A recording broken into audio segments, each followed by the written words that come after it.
पहला, भारत पर आतंकी हमला हुआ तो मुंह तोड़ जवाब दिया जाएगा। हम अपने तरीके से, अपनी शर्तों पर जवाब देकर रहेंगे। कोई भी न्यूक्लियर ब्लैकमेल भारत नहीं सहेगा। तीसरा,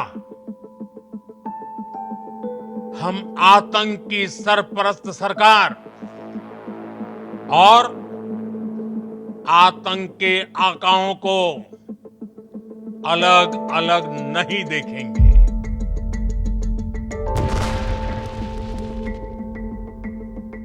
हेलो एंड नमस्ते। ये क्यूरिस्तान है, क्यूरियोसिटी की ज़मीन, जहाँ पर हम इंटरनेशनल अफेयर्स को आसान लहजे में दूर तक पहुँचाने का प्रयास करते हैं।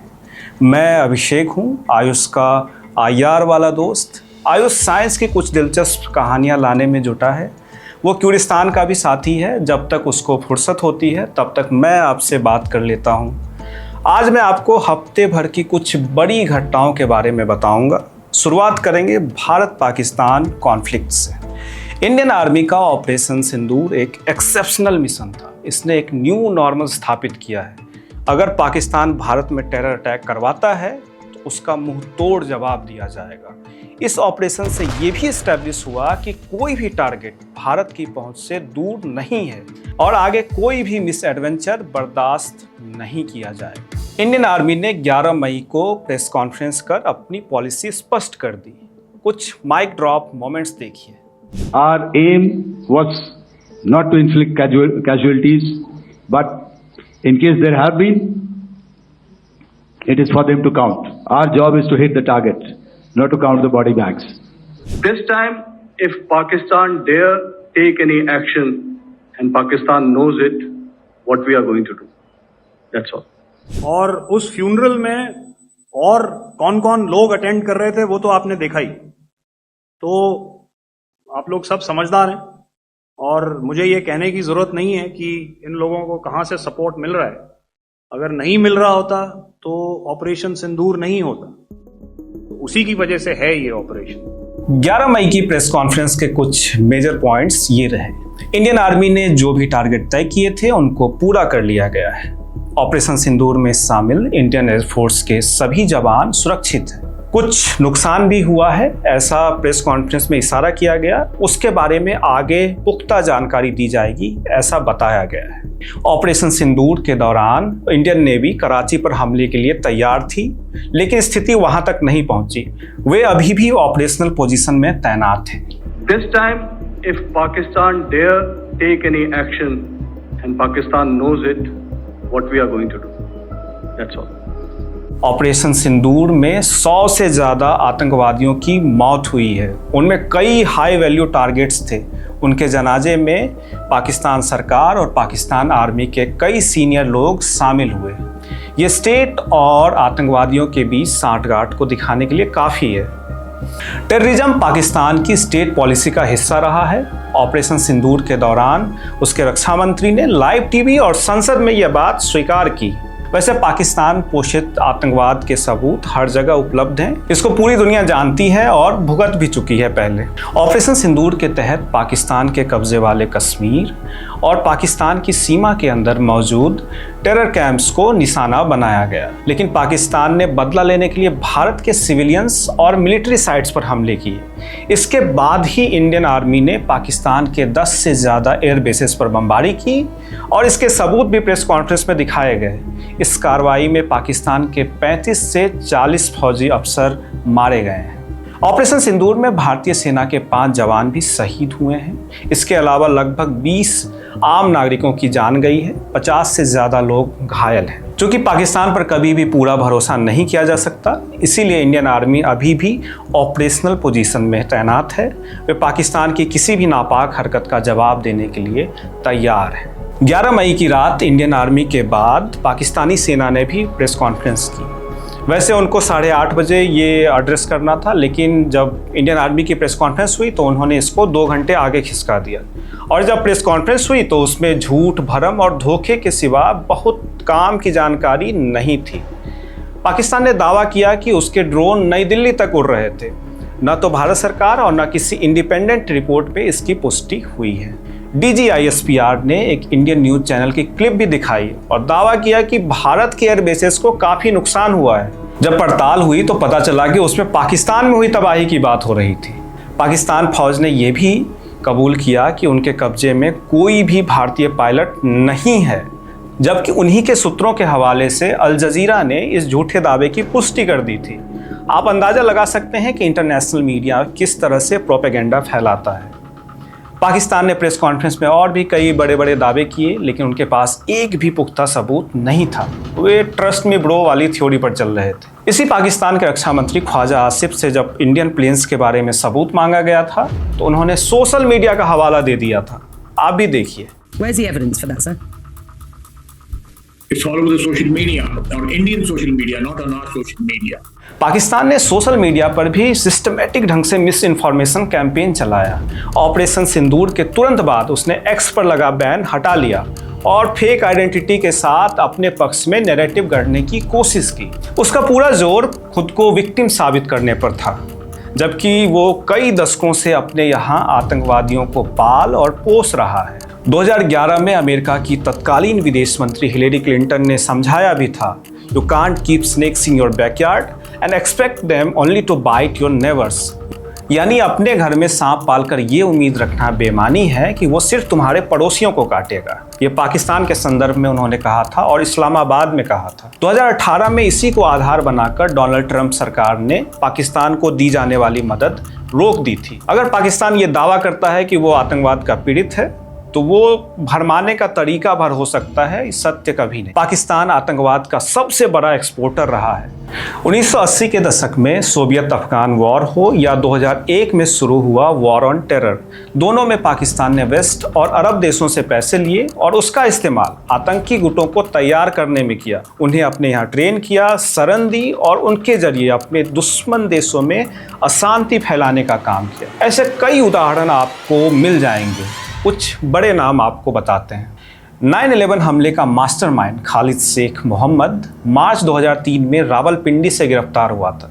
रावलपिंडी में पाकिस्तान आर्मी का हेडक्वार्टर है। 26/11 आतंकी हमले में शामिल सभी 10 आतंकी पाकिस्तान समर्थित थे। इस हमले का एक मास्टरमाइंड तहव्वुर राना पाकिस्तान आर्मी में काम कर चुका है। उसको 2009 में अमेरिका में गिरफ्तार किया गया था। 2025 में उसको प्रत्यर्पित कर भारत लाया गया है। अलकायदा का सरगना ओसामा बिन लादेन मई 2011 में पाकिस्तान के एबटाबाद में मारा गया था। उसका कैंपस, जिस घर में वो रह रहा था, वो पाकिस्तान मिलिट्री एकेडमी से 1.5 किलोमीटर की दूरी पर था। 2016 में उरी में सेना के कैंप पर हमला करने वाले आतंकवादी पाकिस्तान बेस्ड आतंकी संगठन जैसे मोहम्मद से थे।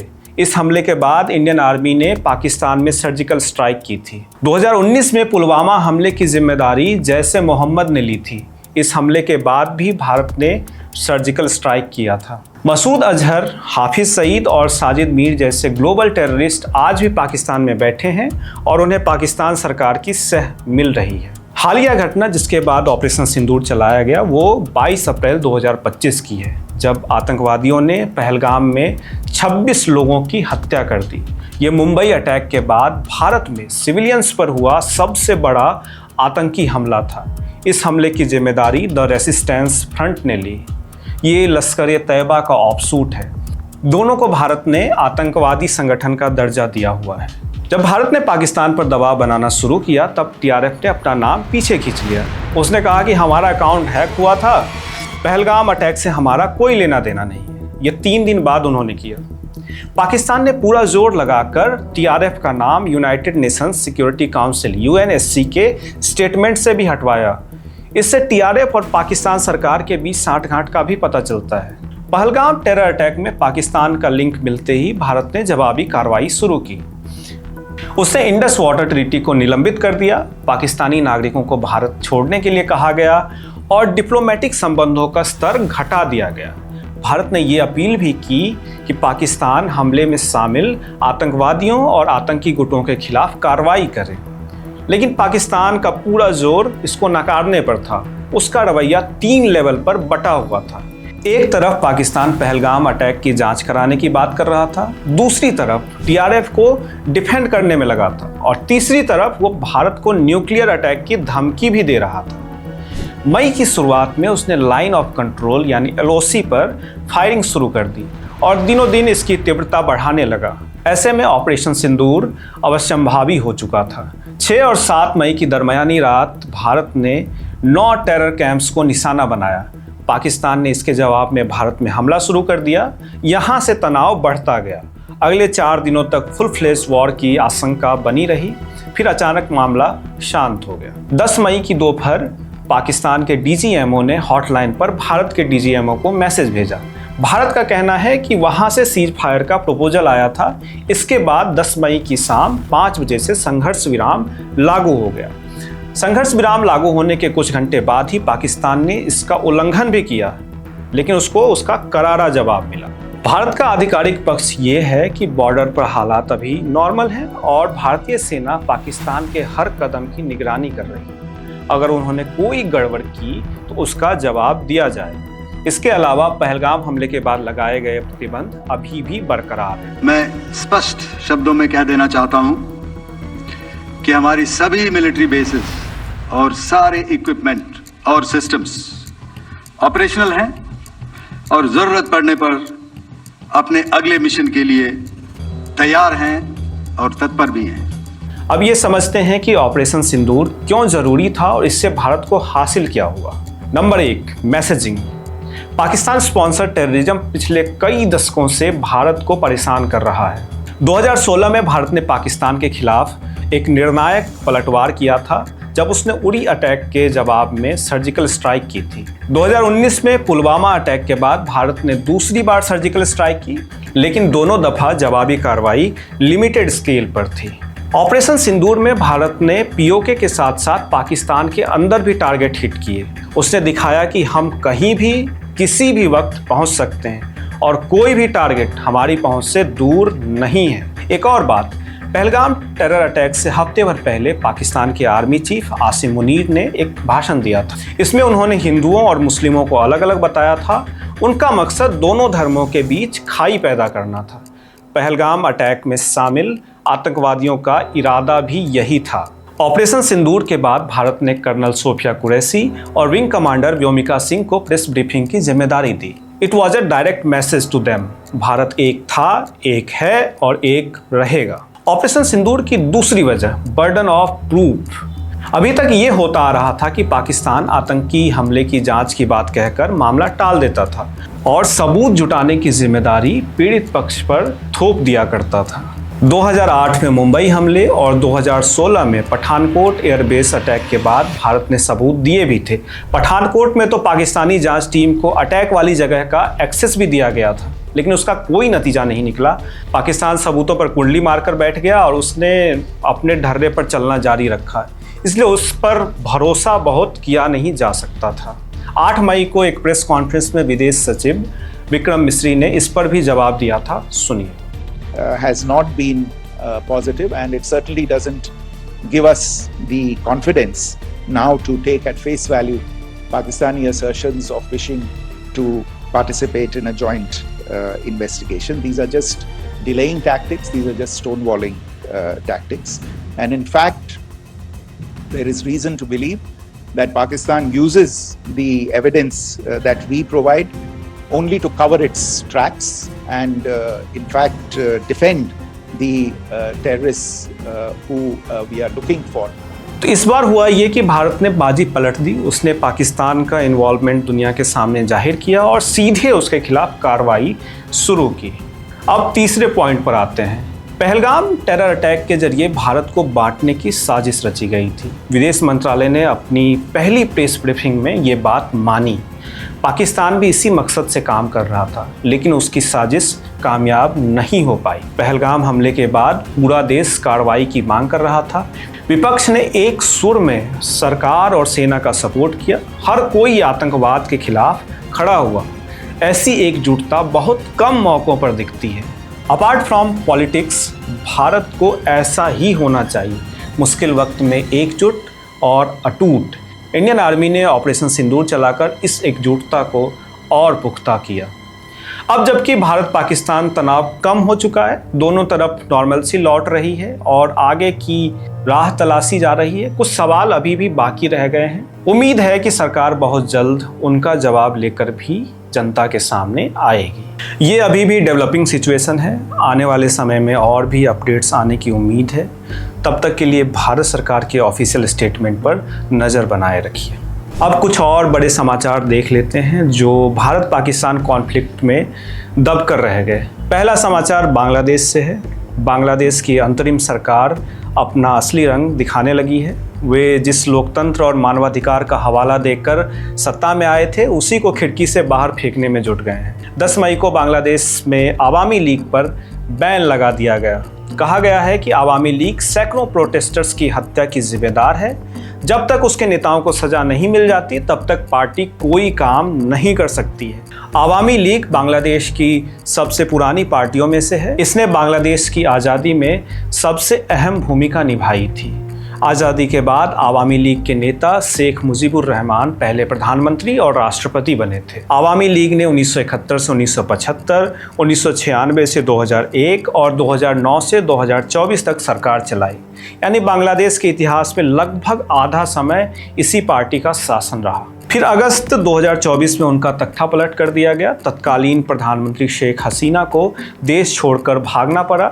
उन्होंने भारत में शरण ली है। देश छोड़ने के बाद उनके ऊपर 51 मुकदमे दर्ज किए गए हैं, जिनमें से 42 हत्या के मामले। शेख हसीना इन आरोपों से इनकार करती आई हैं। बांग्लादेश सरकार उनको प्रत्यर्पित करने की मांग कर रही है, लेकिन भारत ने इसमें अभी तक दिलचस्पी नहीं दिखाई है। आवामी लीग पर बैन के बाद पार्टी का राजनीतिक भविष्य खतरे में पड़ गया है।